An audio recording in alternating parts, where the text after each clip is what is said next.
Hi, my name is Alana. Welcome to my YouTube channel. And on this channel, we talk about books, long format, deep dive reviews.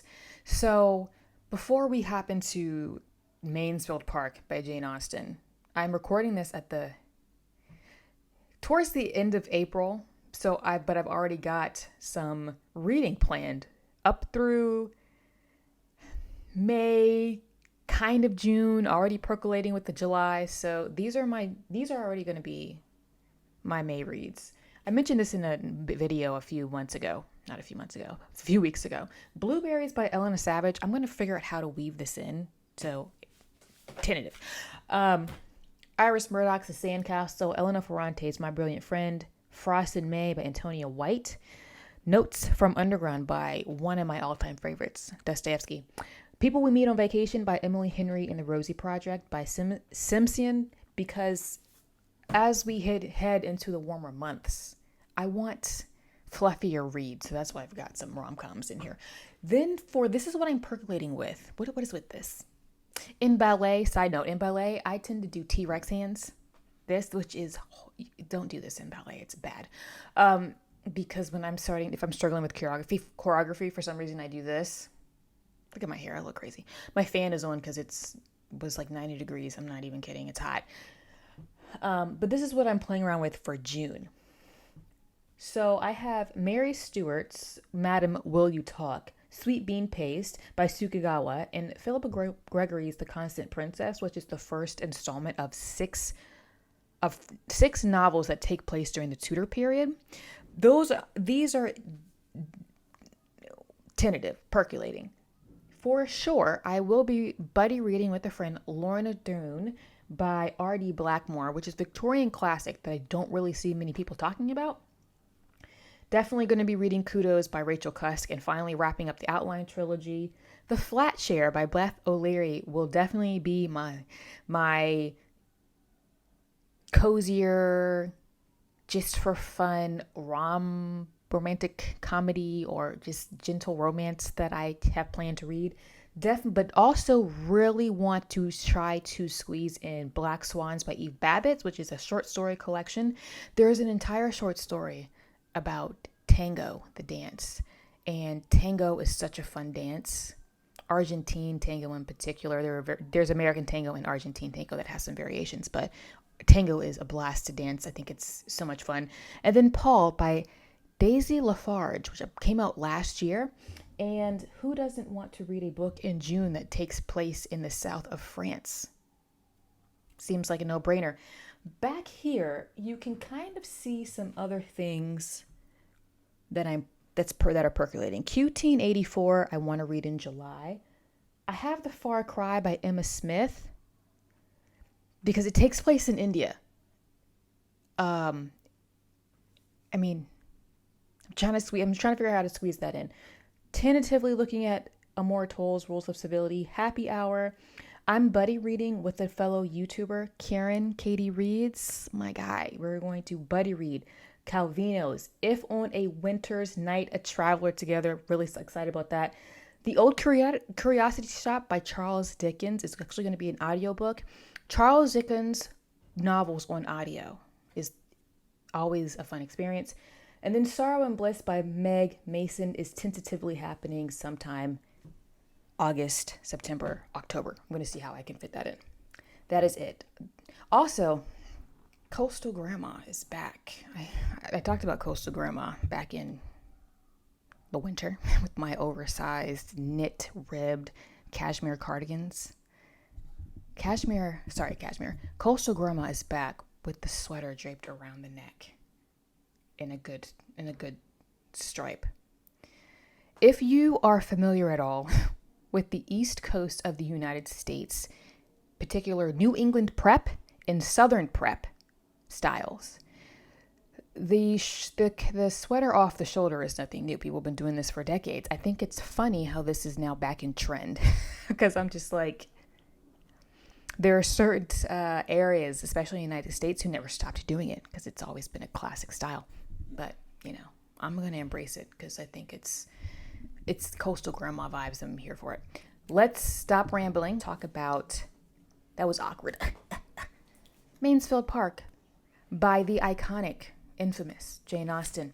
I'm going to dive right in because Jane Austen doesn't need an introduction. Okay, she doesn't need my help. The indignities of stupidity and the disappointments of selfish passion can excite little pity. Jane Austen to me is a comedian. She's funny to me. Okay. So in Mansfield Park by Jane Austen, we have our main protagonist, Fanny Price, who is the poor relation. Her mother married beneath her, so this estranged her from her wealthier family. And the children that Fanny Price's mother has. Fanny's mother had a whole ton of kids. That was bad grammar on purpose. She had a lot of kids, okay? That's a lot of labor. She has a ton of kids. And so Fanny's aunt and uncle, so the aunt is her mother's sister, charitably decide to lift some of the burden of raising at least one of the children off of Fanny's mother and father, and they decide to take Fanny because Fanny's the oldest, and she is then thus raised with her cousins under her aunt and uncle's roof, and this is of course the wealthier side of the family. So Fanny benefits from being raised in a more affluent environment. However, she's not considered to be equal with her cousins. So Fanny is ostracized in many ways. She is the black sheep of the family. And in true Austen fashion, the sarcasm, in true Austen fashion, Mansfield Park explores familial dynamics, deceptive personalities. We all know Jane Austen is good for a deceptive personality. And complicated romantic interests because it's Jane Austen. So that's what you got to have. What I really like about Mansfield Park is this opportunity to explore the concept of performative altruism. So Fanny's extended family take her under their wing and they pat themselves on the back for this. They're like, we have done the best job. Look how great we are. And because they're like, we've taken her out of her chaotic home and we've given her a better chance at life, which is true, but be humble about it. They're not humble about it at all. The aunt, the uncles, the aunts, there's two aunts who live in this house, and uncle, right? So yes, they help Fanny, but they never let her forget that she's not quite like them. Jane Austen has a way of subtly and humorously critiquing the upper classes. Jane Austen was not poor herself, okay? Was she the ultra rich? No, but she definitely wasn't poor. And I like how she's willing to poke fun at everybody in her books. So she's definitely critiquing the upper classes and those who are blind to their own hypocrisy, even those of the lower classes. Jane Austen, if you go through all her books, leaves no stone unturned, okay? Whatever I can do, as you well know, I am always ready enough to do for the good of those I love. And though I could never feel for this little girl the 100th part of the regard I bear for your own dear children, nor consider her in any respect so much my own, I should hate myself if I were capable of neglecting her.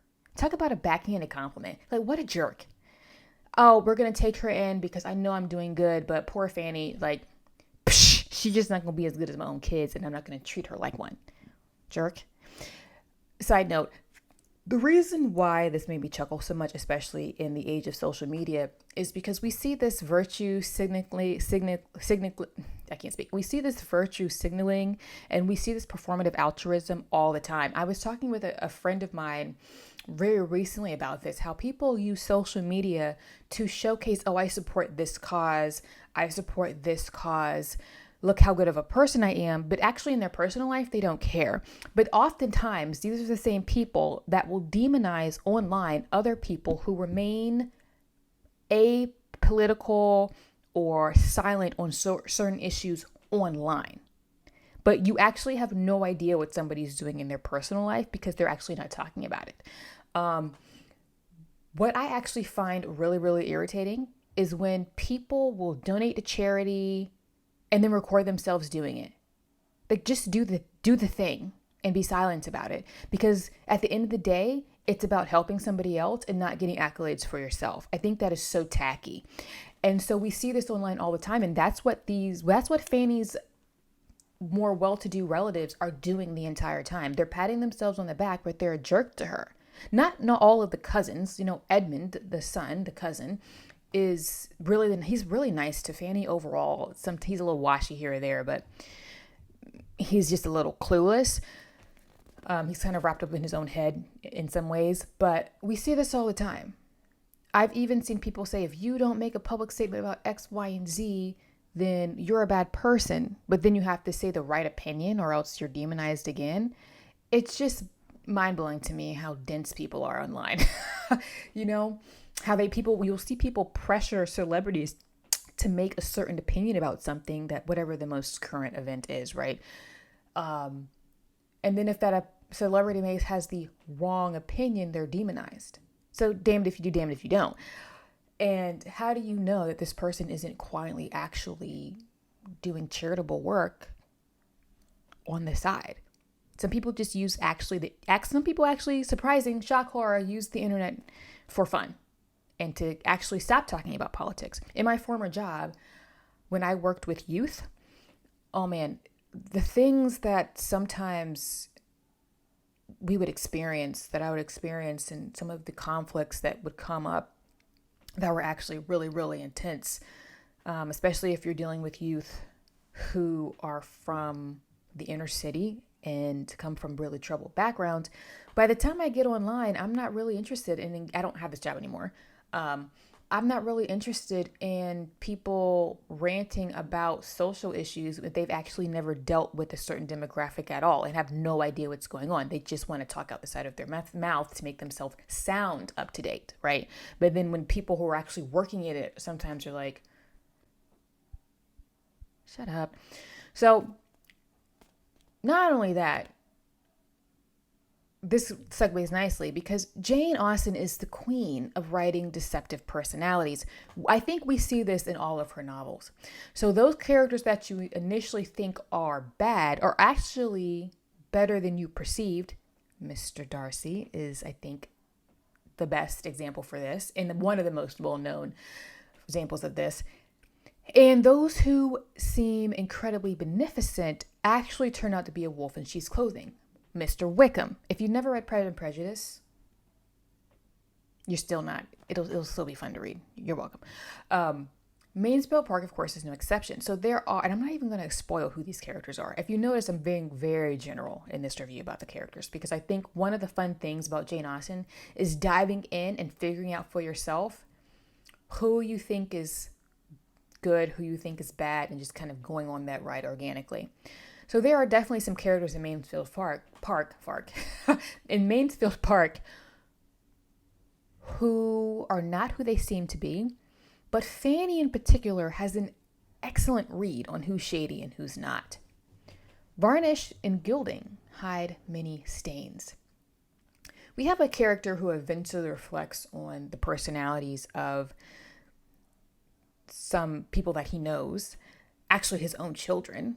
I'm trying to be vague, but let me just be specific here. His own children, and realizes that no matter how much affluence they have, you still have to make sure to cultivate good dispositions in your children, or otherwise they may still actually end up a failure no matter how much wealth they have. He had meant them to be good, but his cares had been directed to understanding and manners, not the disposition. I don't really think that Jane Austen's works, for the most part, require these super in-depth analysis. I mean, you can. There are scholars who have been studying her for decades, and they have written dissertations and academic papers on her. Good reason. There's a reason why Jane Austen is a classic.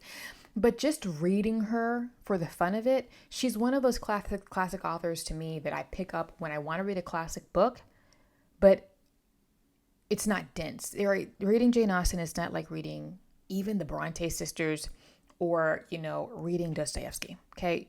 For me, there's a coziness to Jane Austen. She's almost the OG rom-com author, if you will. So I'm actually going to spend the remainder of this review focusing on Fanny Price as a character, because I have come to realize that Fanny is one of the most divisive protagonist across Jane Austen's works amongst readers. And by that I mean she is the one that people really like, or they don't like her. Mansfield Park is also one, I would say, out of all of Jane Austen's works, people either love it or hate it. And by hate it, I mean, it's if they were to rank maybe they don't hate it, they just are not that passionate about it. If they were to rate all of Jane Austen's 6 completed novels, it's not uncommon that you find Mansfield Park in spot 5 or 6 as the least favorite of the 6. And so this particular section of my review is in defense of Miss Fanny Price. I actually find her to be quite misunderstood, to me at least. If you still don't like her, that's fine. But I find her to be misunderstood. And the most misunderstood of Jane Austen's heroines. Fanny is very quiet. She's reserved and she's introverted. She's often belittled and looked down upon by those of the upper classes because she's the charity relation.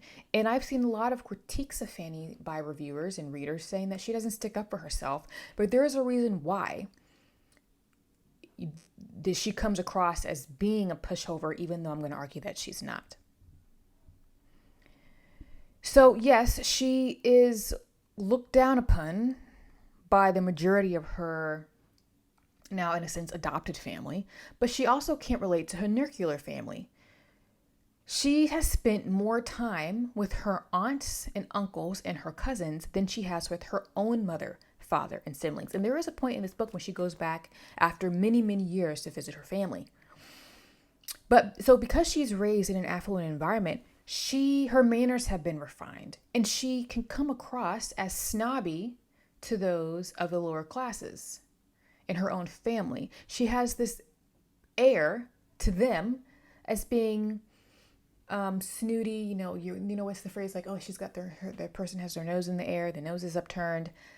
But she has just taken on the mannerisms of the upper class because that's the environment that she was raised in. And Fanny is aware of this. She's trying. There's a paragraph I noted in this book where you can tell, like, she's trying to figure out, well, people are going to think I'm looking down on them, but then people are going to think, I don't want this group of people to think I'm acting above my station. So she's in what I'm calling a social limbo. And in the early 1800s, Regency England, Fanny is acting appropriately according to her social status. So the modern reader is going to look at her and say, girl, let's stand up for yourself. But we have a 21st century perspective where,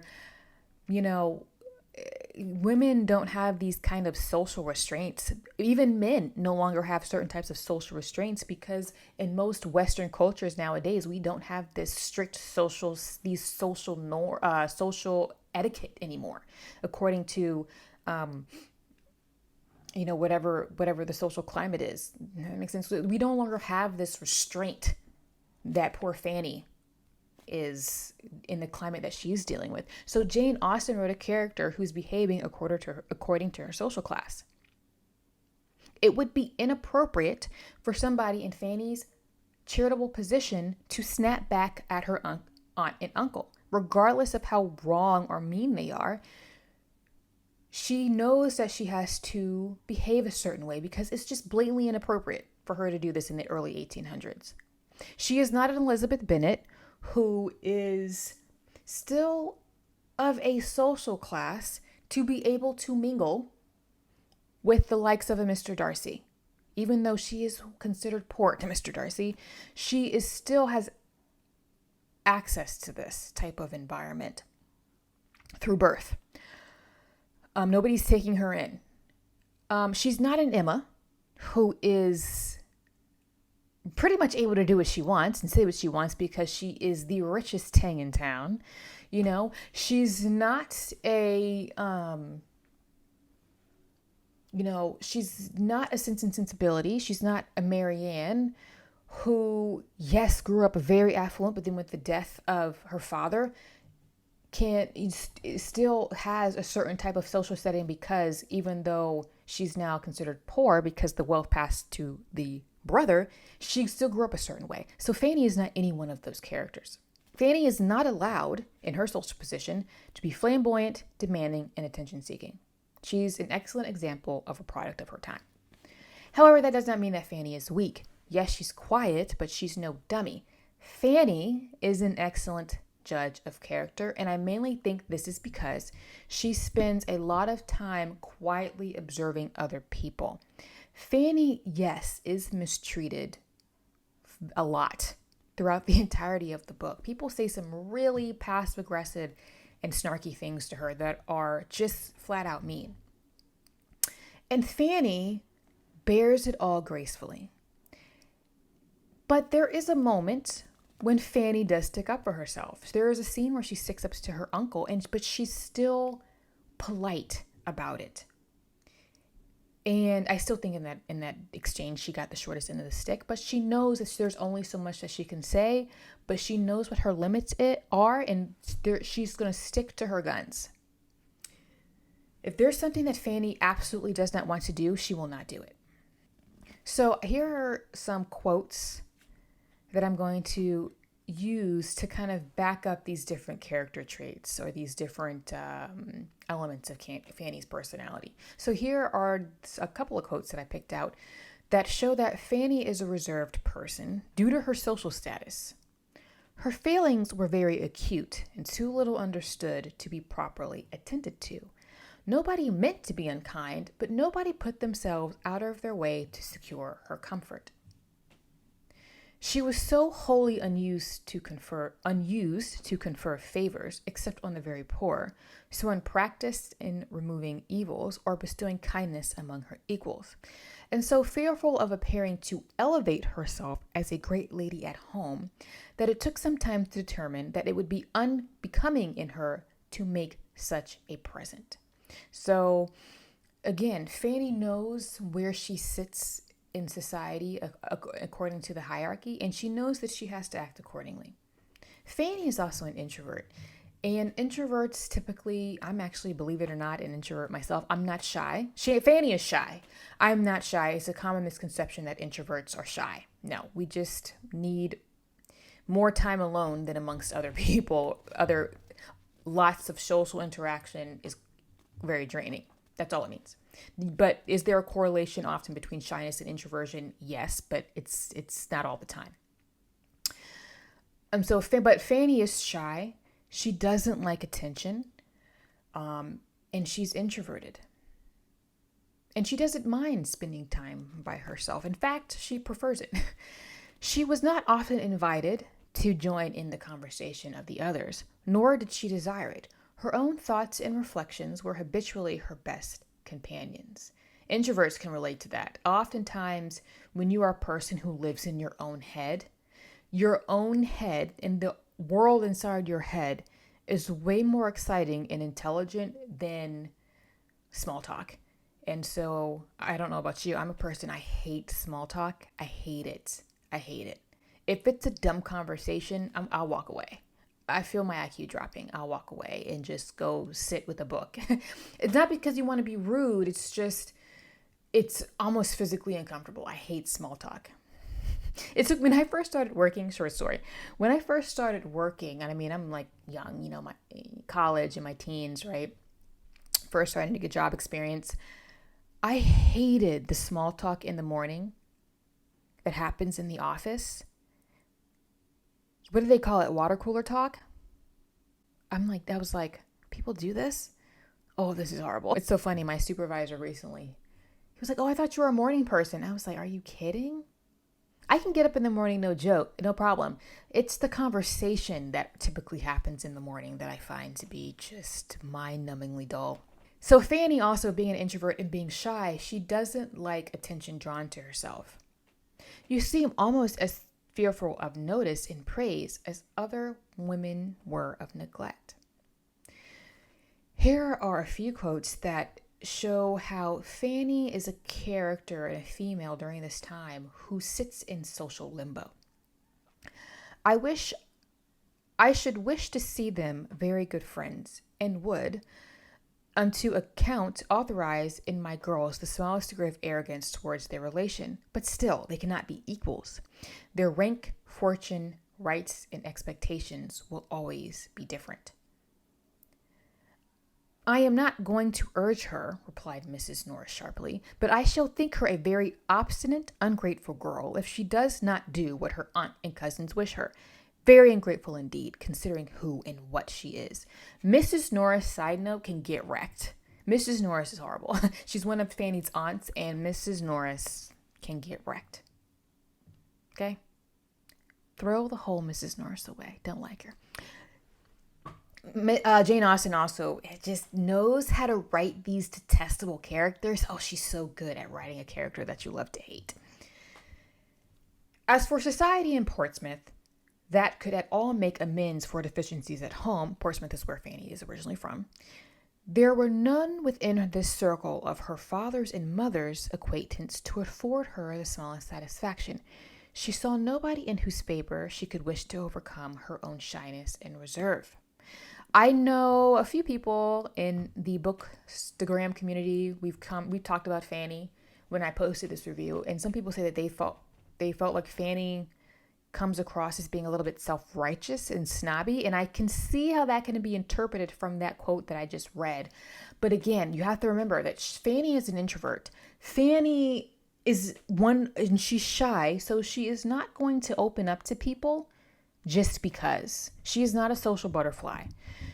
She is constantly gauging and observing those around her, and so she is able to pick out those who are like-minded, and if she's those that she's willing to let her guard down for.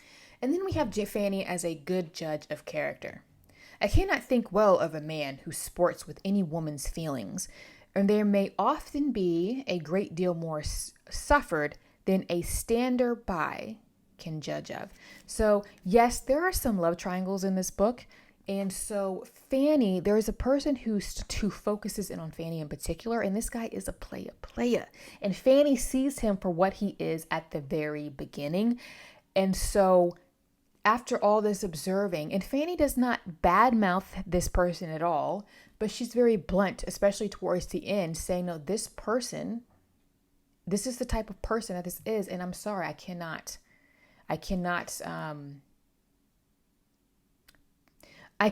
put myself in that position just because he's of a higher class than me. This person is not who they seem. So Fanny is an excellent judge of character, again, because she's quiet and watches a lot. Let's put this down, because again, there's not much else to say about Mansfield Park at this moment. Mansfield Park was my remaining Austen to read. I had read all of her novels, other 5 novels, and her her shorter stories, and the unfinished Sanditon. And so I'm finally glad to get this checked off of my list.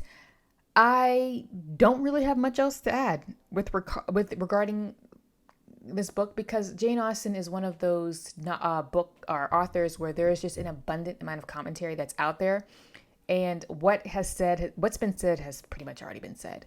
I will always find Jane Austen to be a comforting, cozy, classic author. I think that without a book, especially like Pride and Prejudice, where you have, I think, the ultimate enemies to lovers trope that we see in a lot of rom-coms, Jane Austen, I think, she's the founding mother of it, right? And so I don't know, there's just something to me that is just very comforting and cozy about Jane Austen. She's predictable in a good way, because her works have been discussed for so long. She's dryly funny, she's witty. All of her books I would consider to be comedies and satires of this type of English society in Regency England.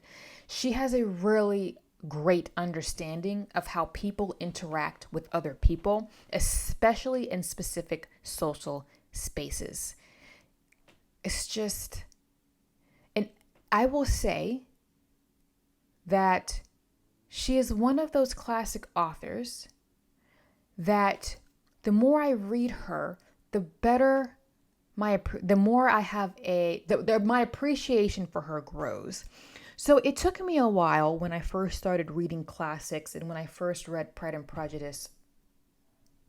I almost knocked my stuff over. Hold on. When I first started reading Jane Austen and really getting into her work 10 years ago at this point, it took me a while to get into the groove of her writing.